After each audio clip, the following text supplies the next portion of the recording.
here to start out today.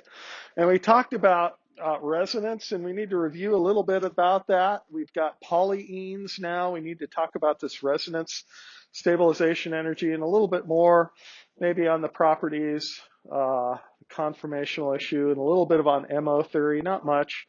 Those are kind of minor topics. We'll get to the main event, which are the reactions, right? The 1,2 versus 1,4 additions with butadiene, and then the Diels-Alder reaction. Those are the two new reactions. So we're just giving you a little background here. So this should be familiar. Carbocations, primary or the least stable.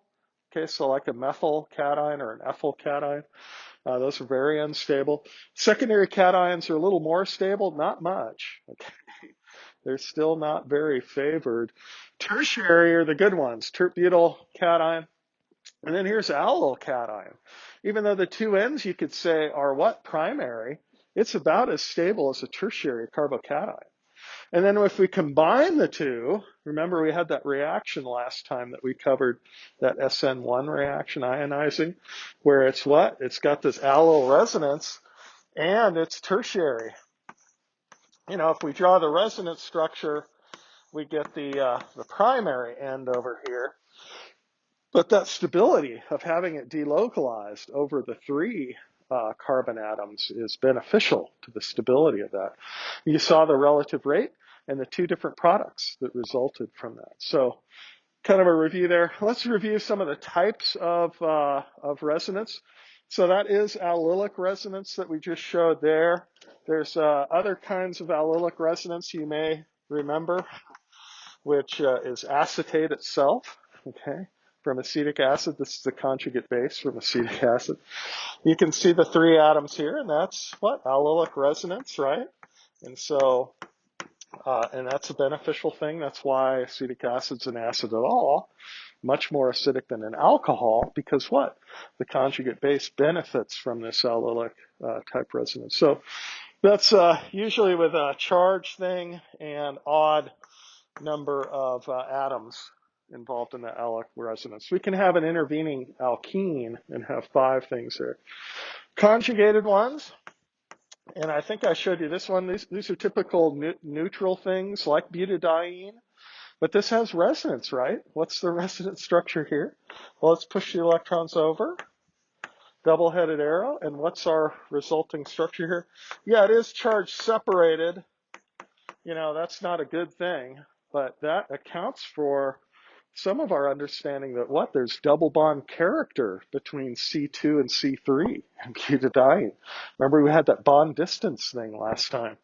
We need to get into more of that to talk about MO theory, but yeah, this is conjugated systems where you can just push the electrons one way or another and get charge separation. With cyclic ones, again, with an even number of electrons moving around, benzene, we'll see in chapter 17 and 18.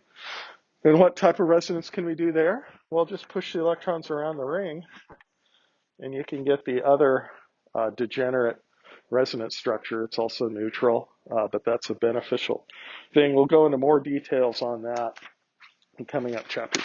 We can have lone pair resonance here, which is another form of stabilization. So say we have a carbocation next door to an ether, and that oxygen, or it could be a nitrogen, it could be an amine next door.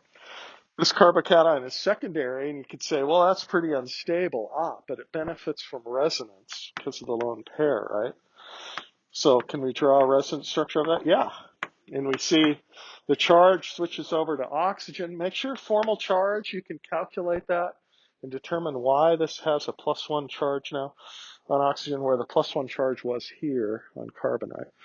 This lone pair resonance can be a beneficial thing. We'll see that over and over again too, especially with carbocations that have nitrogen next door. So I think you can draw a resonance structure there where you have a nitrogen-carbon double bond, and then the charge would be +1 on nitrogen. That's called an iminium ion. That'll be an important intermediate we'll see later on. What do we mean by polar? Well, that's where it's a neutral thing, an even number of atoms. And what? These electrons are distributed in the pi bond between carbon and oxygen for a ketone or carbonyl. But this can resonate, right? We can push the pi electrons up onto the more electronegative atom. Don't do it the other way here. We don't push the electrons down here. Why? Because that would give a plus charge on oxygen there and then a negative charge on carbon. If we draw it this way, we get this, right? And that's a beneficial thing. We can combine these. We can have multiple effects going on here. So something like this. See, if we had a carbocation way out here and then an intervening alkene, we've got the lone pair that can come in and resonate there. And so we're kind of combining what allylic resonance with lone pair resonance and what would be a structure here. There are a couple different structures actually here, and that would give one like that. But that will help stabilize that intermediate. Anything that's charged like this involving resonance structures, these tend to be intermediates. We don't isolate those typically, but they'll be intermediates. But ones like this, these are neutral ones. The polar example and the conjugated example, these are neutral compounds that benefit because of the delocalized pi electrons. Okay, another quick concept here on polyenes, that would be the conformation. Now, let's look at the conformation here of butadiene. And maybe let's start with just the idea here of a simple alkene. Now, when we had the transalkene here, we think about rotation around a pi bond. Okay. Remember, we said we can't do that. Here's the trans. Can we isomerize over to the stereoisomeric, cis alkene there? Is this normally going on? Is this in equilibrium? Yes or no? What do you guys say? Yeah, most people shaking their head. And why is that? We'd have to break this pi resonance here. Anybody remember roughly how much energy that would cost us to do that with a simple alkene? It's about 60 kcals per mole. That's a lot. Thermally, at room temperature, we only have available about 25 kcals per mole. We have to heat that up a lot or shine light on it. In a special case, it was a polyene, like we saw with retinal and opsin, the vision process. We can isomerize from E and Z, but that's a special case, right? Where it's highly conjugated and enzymes are involved and light is being harvested. But a simple alkene like this does not isomerize from cis to trans, okay? It's a big barrier. We've got to break that. Well, what about this barrier right here? We saw from the bond length idea last time that it's a short bond relatively, but what is the conformation around that? So we'll have to look at that. If we normalize the energy here, we'll call this 0 kcals right now, okay? And then we're going to isomerize that over to the out of conjugated position here, where we're going to rotate, I think about 90 degrees there. I'll show you the models. And this is kind of hard to see at first here. This is kind of coming out at you now. And yeah, these are kind of in a plane here. So we've broken the resonance. With the models, this will make a little more sense. And let's keep going the whole way here, isomerizing over to the cis. Now, we call this the S-cis, and we call this the S-trans. And the S refers to rotation around a sigma bond. Okay, it's not a true full sigma bond, as we'll determine with MO theory too. But we're rotating on a polyene now between the double bond positions, we can say. Okay, there's more S character here. And what's the magnitude here? Let's see energy-wise. This can be calculated and actually measured quite carefully. This one goes up in energy. If it's out of resonance now, and the models will be a little more clear, that's plus 6.7 kcals. But at room temperature, we have what? We have 25 kcals per mole thermal energy. So it can rotate out of resonance. It is of S character. We're not breaking the pi bonds that are localized.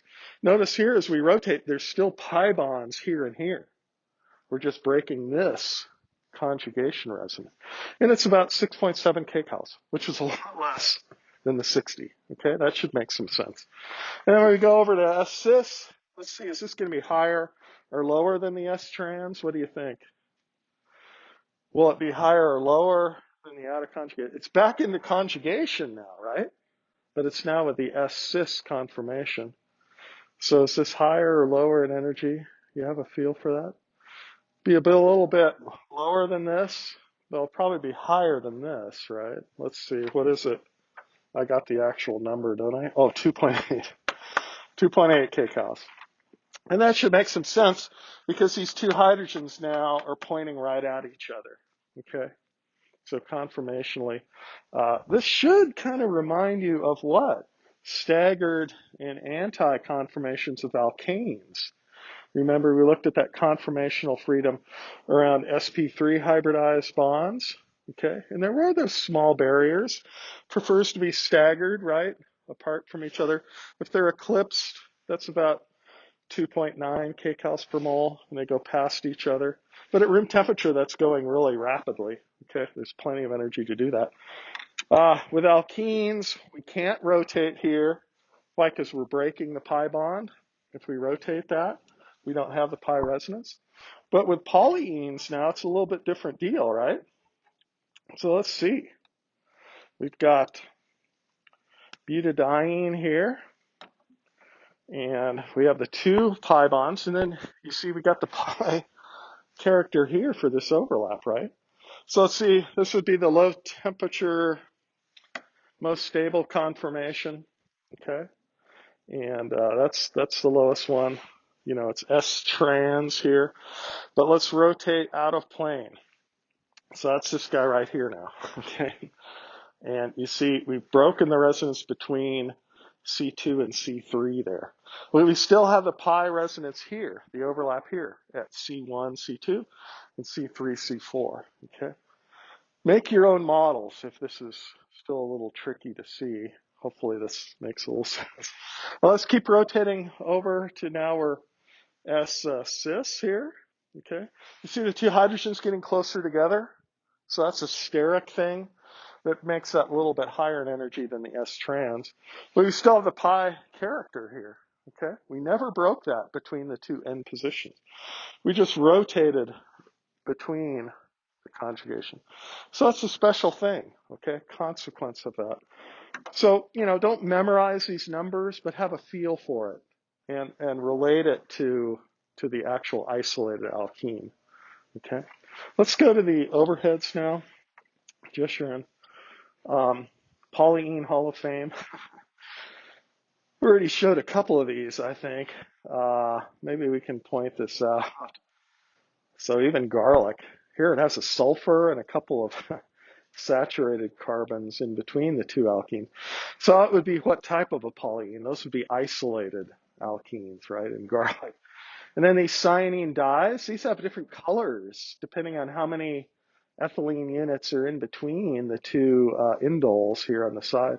That's highly conjugated, and these have colors. These drop down into the visible range. Okay, there's a lot of synthetic dye type materials. These are some of the organic LED materials that I mentioned that are in display panels.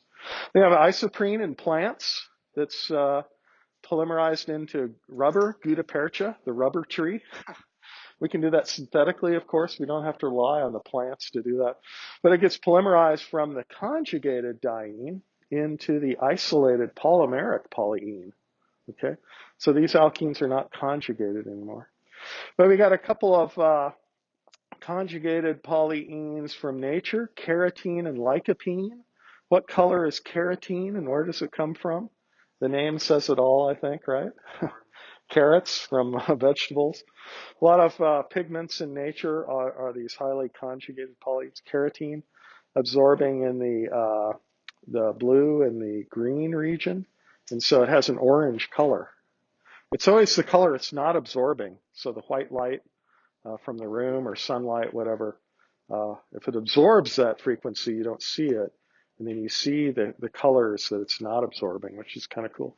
And lycopene, what color is that? Little different wavelength, different vegetable too. Anybody know which one it is? Tomato, yeah, it's the red color. Very good. But these are what? Conjugated polyenes. A lot of alkenes conjugated. And then we have squalene, which is a precursor to cholesterol. We'll see that later on. What type of polyene is this then? Just looking at structure. Is it isolated, conjugated, or accumulated? Remember, there's 3 flavors. Which one is this, squalene? Isolated. Yeah, they're not right next to each other. Same thing with arachidonic acid and lipid bilayer membranes. All right, let's get into this, the dreaded MO description. Now, again, we're just qualitative here. I'm just going to mention enough of it to confuse you and annoy you. No, enough of it to show you how it's useful to help explain the stability and the reactivity of some of these things. So here's all the basics of MO theory boiled down. You should remember some of this. These are linear combinations of atomic orbitals, okay? The wave equation, we can do that mathematically. Psi, if you square psi, that's the probability of where the electrons are found. Remember, orbitals are locations in space to determine where electrons are found. And we draw out the probability to 95%, and that's the artificial drawing we have for the orbitals, okay? Actually, they taper off to infinity. That's kind of a weird thing to think about, but 95% is what we actually draw here. So hydrogen, here's the hydrogen atoms. We can bring them together in phase or out of phase to make the hydrogen molecule. So here's the MOs. If we have 2 atomic orbitals, we generate 2 molecular orbitals. Okay, that's one of the paradigms for MO theory. And then it's an array of linear combinations for the actual molecule that go up in energy, depending on how many nodes are present in the linear combinations. If they come together in phase, and what do we mean by phase? These are little, small, weird particles, right? Quantum mechanics says they have wave-like properties, meaning the 2 electrons can be in phase or they can be out of phase. And that's all that means by the sign of the wave equation, okay? It's a mathematical description, plus or minus. It's not referring to charge. It's referring to whether it's a peak or a trough in that wave-like propagation of the electrons. So if they're in phase, that's good overlapping in phase, to make a sigma bond where the electron density is on the axis. That's what sigma means. Sigma star is also there where they're out of phase, where there's a node between the two. In the ground state, we put the 2 electrons in the low energy orbital, but that anti-bonding orbital is there. If we electronically excite that, we can decouple the electrons and then weaken that bond. Okay, it can decay back down and form the stable ground state structure, but we have a position in space for that electronic excitation. So all of this is talked about here if you want to read through that, but I just summarized it for you. Okay, and don't worry about it. You can apply it to ethane. So here's the sigma bond between the 2 carbons. Here's the sigma star between the 2 carbons. And we're just looking at the 2 atomic orbitals from the sp3 hybridized carbons. We're not doing the carbon-hydrogen bonds on the end here of ethane, just the carbon-carbon bond. But notice there's that node there between the 2 things, and they're out of phase with each other. Okay. Now we can do ethylene with the pi bond. We have sp2 hybridization, and we have the sigma bond right here between the 2 sp2s pointing at each other in phase, and then the 2 p atomic orbitals left over. So remember, sp2 hybridization means 1 p orbital is not changed. It's still with its atomic position there, right? It's a dumbbell-shaped thing. It's this guy right here, top and bottom. This one right here is the sp2 orbital. So those come together to form the sigma, and then the 2 p's come together to form the pi bond, okay? That's the highest occupied molecular orbital in the molecule. We also have the pi star, which is the pi bond out of phase, and then we have the sigma bond out of phase, okay? And what do we mean here? Why do we have 4 here? Because we have 1, 2, 3, 4 atomic orbitals we're looking at. We're not looking at the other carbon-hydrogen bonds. We could do those. It'd make this a lot more complicated. I'm trying to keep it simple for you. But the nodes increase here, you see. This is an anti-bonding orbital. It's unfilled. That's the lowest unoccupied molecular orbital. And then the really high one is the sigma star that's out of phase. Yeah. But yeah, that's the basics of it. Was there a quick question there? Yeah, go ahead.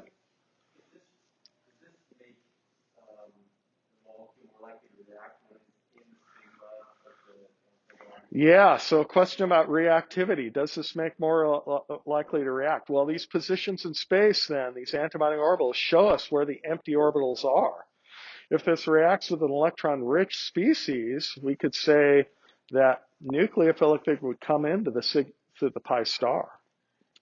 If we react with an electron-deficient species, we'd react the electron-rich position in the molecule as a nucleophile.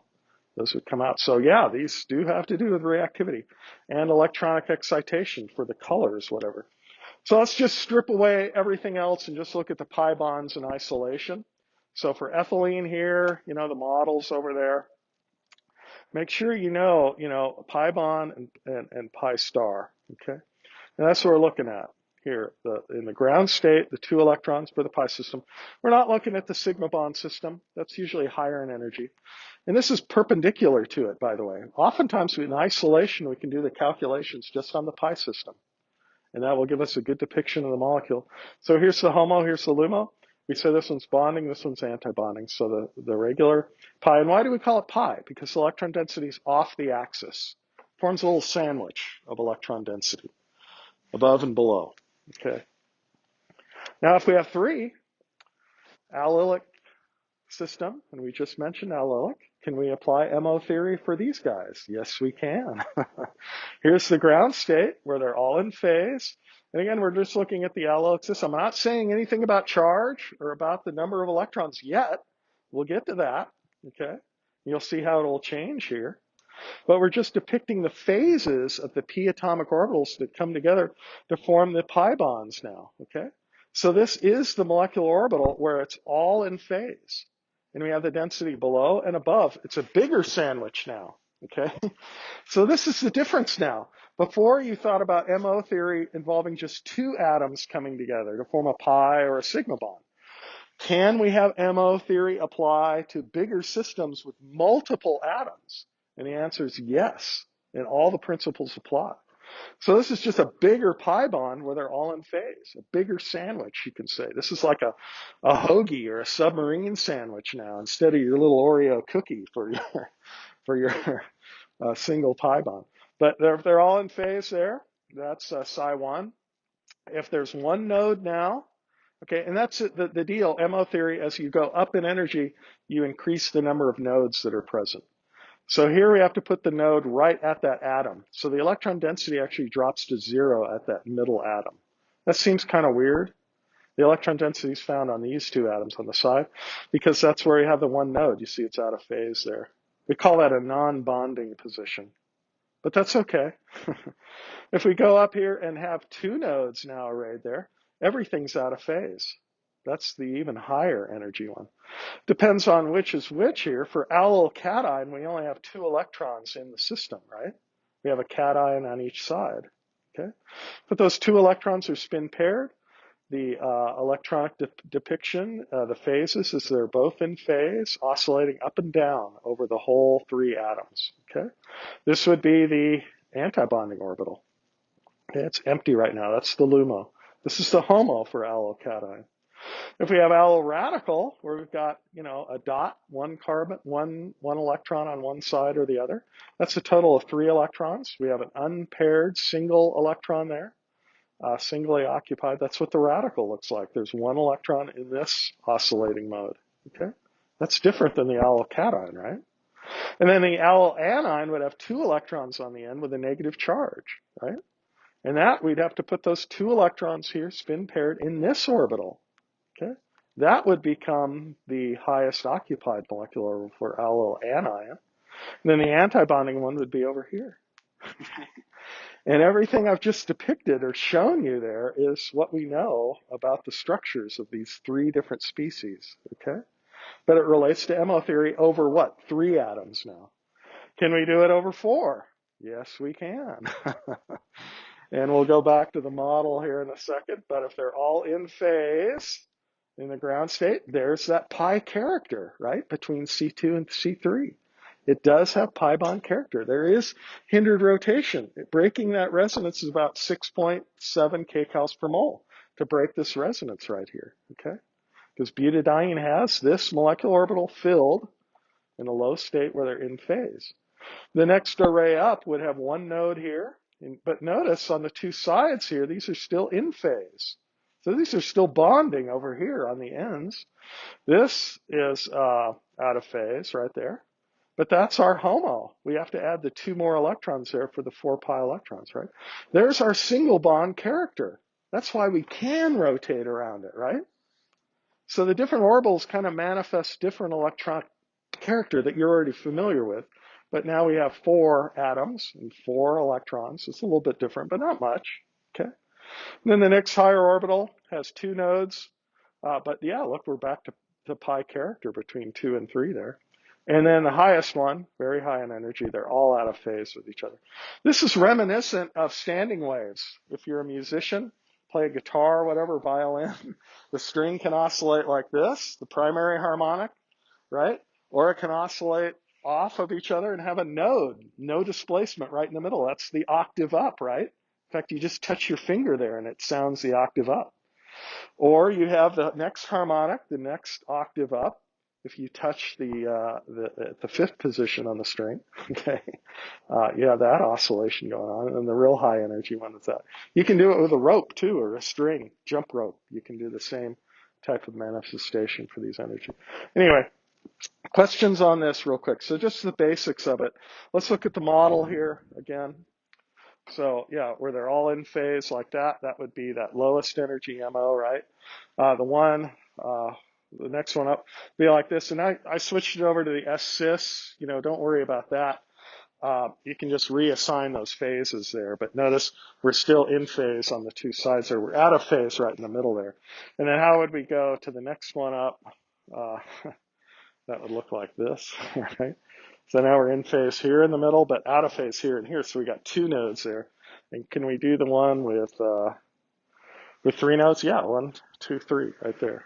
Okay, so that'd be the highest one up. Okay. Anyway, yeah, so it's molecular orbital theory, the combination of those being important. One quick thing here on also figuring out this conjugated diene stability versus isolated diene. So you see it right here. Here's the conjugated one, the isolated one. If we do the heat of hydrogenation, we can measure this accurately. We get about 30 kcals per mole for each isolated alkene being hydrogenated there with hydrogen and palladium. You can measure those energies carefully. If they're conjugated, it gives off less heat. Okay? And why is that? Well, this starts out at this more stable position, right? This resonance overlap here is worth about, if you do the reaction measurement, it's about 4 kcals per mole, okay? And this comparison's a little bit difficult here because this is a disubstitute alkene versus a monosubstitute alkene. Remember, the more substitute alkenes are more stable to begin with, so this gives off less heat too. Right here's the experiment where the difference in the heat given off, this delta G, and blue there is this resonance stabilization energy, okay, between the conjugated position. So again, don't memorize those numbers, just have a feel for it. Yeah, conjugation means it's going to be more stable. And remember your alkene stability. This is back to 351, the Zaitsev's rule. We always form the more substitute alkene if we do an elimination or dehydration reaction. So this is comparing the isomers of C6H12. So these are all what? Stereoisomers or constitutional isomers of that. And you see the tetrasubstitute alkene is the most stable one. That'll give off the least amount of heat when we react it. The monosubstitute linear alkene gives off most heat because it's the least stable. Okay, the least stable ones are higher energy. So it's kind of a combination of those things. Let's go to the board here and get to the main event, which is the reactions now. So let's get into 1,4 versus 1,2 additions. And we'll start out with symmetric dienes, and then we'll get to the ones where 1,2 and 1,4 give us different products. First one we'll look at is taking cyclopentadiene and reacting it with one equivalent of HCl. So what is our product here? Well, it's this.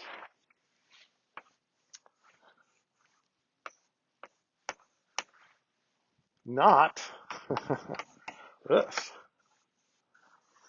And the question we can ask is why? Okay. So we're doing hydrohalogenation, just like 351. We're adding what? An HCl here. And we're breaking the carbon or the chlorine hydrogen bond. And we're not putting HCl in water. There's no water in there. And we're bubbling the gas in there. And actually, HCl on its own is a covalent compound. We put it in contact with an alkene, and it'll react this way. We're pushing electrons to the more electronegative thing. But the question is, where do we put the proton, the H plus, right? And that's what that is. We're protonating the diene. Are we protonating the diene on the end, or do we protonate the diene on an internal carbon? It's symmetric. Either end's the same. So let's see vote-wise. Should we protonate on the end here, or should we protonate in the middle? Who says we should protonate on the end? Raise of hand. Okay, who says we should protonate in the middle? Okay, a few brave people. Let's see, let's protonate on the end here. And if we do that, what do we get? Okay, again, that's protonating here on the end. Let's protonate on the middle. What do we get here? Okay, changes, doesn't it? Okay. Now, maybe let's re-vote. Who says we should protonate on the end here? Okay, maybe a couple more. Who says we should protonate in the middle? No one? Oh, come on. Why did you guys bail out on the middle? Who can tell us? Why is it favorable to protonate here on the end of a diene? Yeah. Very good. You can see the intermediate here. Okay, we're going to draw a resonance structure, right? And it's symmetric, right? And that's going to be favorable here. We're going to have this resonance going on now. We have an allyl cation if we protonate on the end. So that's your key idea there. Make sure you protonate on the end to start to think about these things. You can see, and then our product is just generated when chloride attacks on either side. This is symmetric, and we give the allyl chloride product. We do not give the non-allylic chloride. You see, this is moved over a position, right? That would be the chloride attacking here. Okay? But we're benefiting by at least 10 to 12 kcals per mole energy, more stable protonating on the end, okay? That's going to be favorable. This is very minor. We're not going to have you put that on a quiz or a test. Just put the major thing. There is a tiny amount of that that's formed, okay? But the major pathway is the one that has the allylic resonance there. All right, let's look at butadiene. Now, butadiene, you could say, is even simpler than cyclopentadiene. But butadiene is going to have two different positions. The allyl cation is not going to be symmetric on the two ends. Okay, let's do this. So HBr and HCl are the ones that we're going to do here. HF is not acidic enough to have good reactivity. HI, hydroiodic acid, is too acidic, very corrosive. We don't normally use that for practical purposes. HCl and HBr are the ones you need to know with different dienes. And we'll stick with conjugated 1,3 dienes, okay? And what do we get here? Well, if we do this at minus 78 degrees, you can do that in a cold bath, no problem. We're going to get this product here, 81%. And we're also going to get this guy, 19%. They're both allylic bromides, okay, and they're both going to come about from protonation on the end position, but at low temperature, oh, I need an alkene there. We call this the 1,2 product. We call this the 1,4 product, and that's the position of the protonation relative to where the nucleophile comes in at, and that's low temperature. We call that the kinetic process because the 1,2 is typically faster. Position-wise to do it. Now the question is why? What's going on here? Well, we know how we can start out, right? We can start out by protonating on the end, just like we did before. And what do we get? We get this, okay, which is our allylic cation. And you could say, well, if it's at this secondary position, yeah, we can see that bromide attacking there is just going to go to the 1,2 product, okay? So far, so good, but why should it attack there? Okay. Let's see, we can resonate this intermediate double-headed arrow, right? What will the resonance structure look like? It'll be over here. Now, what's the difference between those two? Well, they're not the same. Before the allylic cation, the cyclopentadiene, that was symmetric. But now with butadiene, notice the two ends are different, right? This is really a localized secondary cation. This is what? This is a primary position, okay? We can draw the composite of this, and oftentimes you'll see this with the dash thing over both ends. But notice the two ends are different, okay, if we consider the localized structure. The true structure is this, where, these are all in phase. The low energy molecular orbital, they're all in phase. And the two electrons involved there in that orbital oscillating up and down, if you want to view it that way, over these three atoms. But we got different reactivity now. And so what do we do here? Bromide, we can get, going on here to rationalize the 1,2. And the 1,4 is easily rationalized here. But why? The question becomes why? At low temperature, what are we talking about? Well, you could say this would be the more stable cation, right? Being more substituted. And that's okay. More of the plus charge, more of the lack of electron density is going to be at this more substituted position. And that's, carbocation stability, right? That we summarized before. The more substitute carbocations are more stabilized. Why? There's two factors there. Inductive donation of the adjacent carbons, and then hyperconjugation. We can review those if you'd like. But I think we're okay on carbocation stability. You can see this would be the more stabilized, localized carbocation. And you might say, well, that's where most of the nucleophile will attack then at low temperature. Okay? And that makes some sense. This one's primary, so that's not going to be as important at low temperature. To give this product. So this is the minor product. You can just show this one as the major one and get full credit. You can ignore the minor one. At low temperature, though, that's the key right there. Okay. Well, let's do another experiment here. Let's do this same experiment now. Same thing, HBr, but we're going to do it at, let me see, I've got the numbers here for room temperature 25 degrees C. Same thing here. And we're going to get out, let's see, what is it? 44% 1,2, and we're going to get out 56% 1,4. Look at this. Higher temperature, we're starting to get more of the 1,4. Okay. Let's see if we see a trend here. Let's do what? Let's see. I've got it. Yeah, 50 degrees. Everything the same. Now we're just going up to 50 degrees. And that's kind of what we'll do in the class. We'll keep minus 78 or minus 80 degrees versus 50 degrees. Okay? What do you think here? 50 degrees, we get 15%. It almost switches completely. 85% now. 1,4. And we're going to call this 1,4 product because it is the higher temperature. What are we going to call that? The low temperature we call the kinetic product. Anybody remember from the reading what we call the higher temperature? Thermodynamic product. Yeah, this is our thermo product. And again, the question is why, right? What's going on here?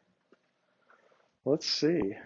So we can say kinetically, this 1,2 is forming faster. That's where more of the substitute carbocation is. But what's so stable about 1,4? If we have higher temperature, we're getting more of that. In fact, it become the dominant, probably the major one. If that's the only one you show, make sure you're linking that to the higher temperature, okay? But what's going on here? Yeah, question.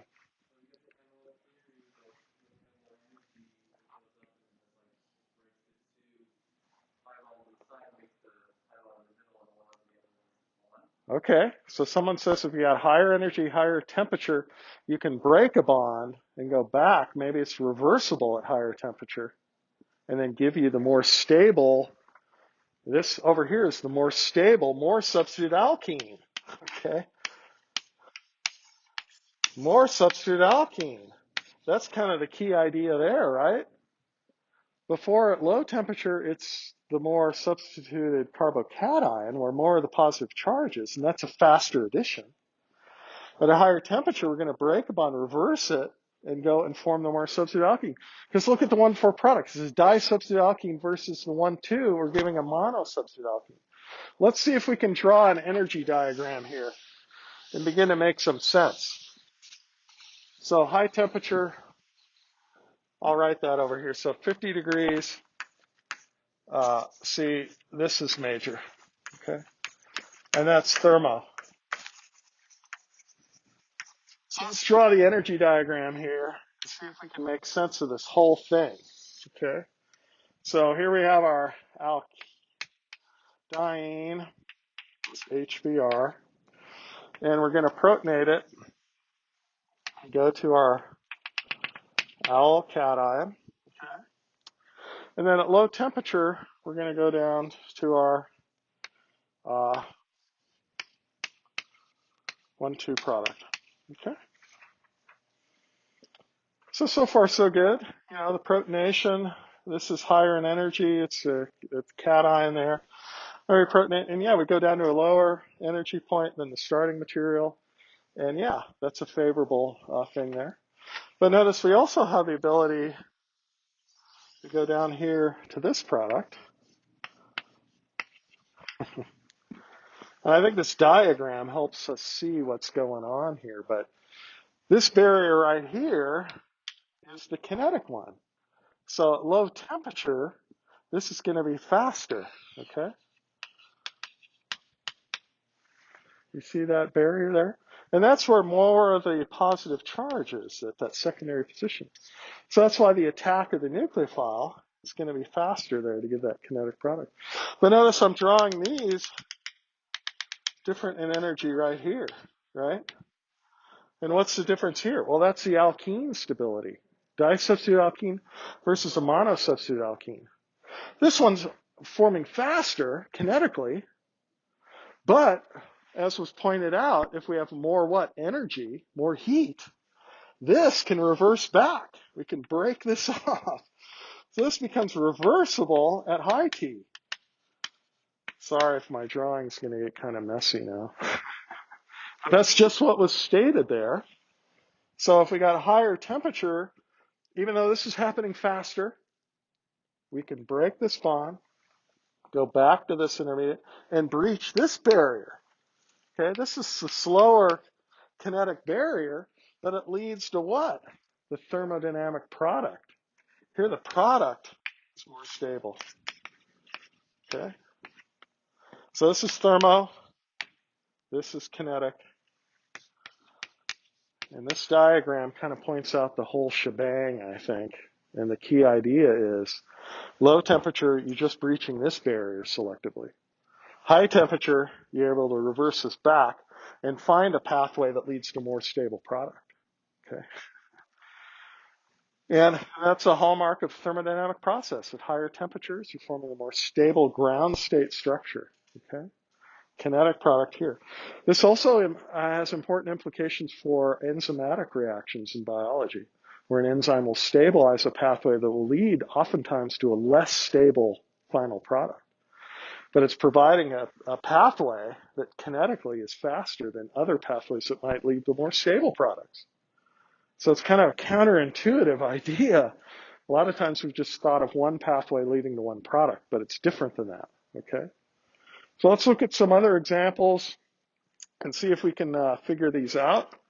Let's see this example here. 1,2 versus 1,4. Okay. Let's get this one up here. How about this one?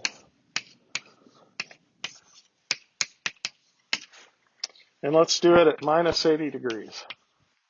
Come up with a product and rationalize what's going on. Now we have two different ends.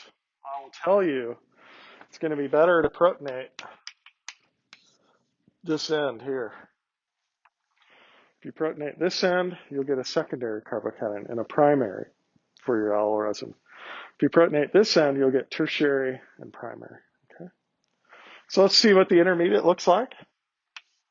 Looks like this, tertiary And primary, I'll just kind of label them there. At low temperature, which is going to be attacked, the primary or the tertiary position? Who says tertiary? Yep. Okay. So your product will be what? That right there. And that's formed in 90% yield after you isolate it. Yeah, there's a tiny amount of other things formed, but notice that's the pathway to go. Don't protonate over here on this end, even though that is allylic. Look, now it's secondary primary. Okay? The first thing to do with these more complicated examples of 1,4,1,2 is to consider protonation of either end. You always protonate the end that will give you the most stable carbocations. Okay? Tertiary primary is better here. What if we do the same thing here? HCl at 25 degrees. Well, then we're going to get this product, which is going to have what? The double bond. Now tri-substitute alkene, and we're going to do the 1,4 product. We're at higher temperature here, and the yield here is 85% once you distill that. Okay? So there's another example of it. The 1,2 product and the 1,4 product there. Now, you have to consider, a couple different aspects of this when you work these problems. Let's see another problem here where we've got a little variation. How about this one? We've got cyclopentene there with an alkene on the end. Let me get this data up here first. And we're going to do this at low temperature. 78. See what you can come up with. Question, yes?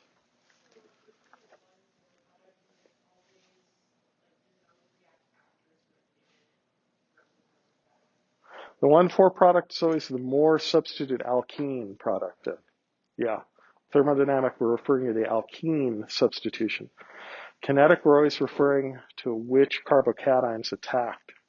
Okay. I know it kind of seems weird to keep that straight. But this one here, so what would we do here? Where would we protonate here? We'd want to protonate on the end here because that would be tertiary secondary. If we protonate here on the end, we'll get secondary primary. So kind of experiment with this one, protonate on the two ends and see what's going on there. But our product here will be this. Okay. And that's isolated in 87% yield. If we do everything the same, HCl at 50 degrees, for this example, we get this product.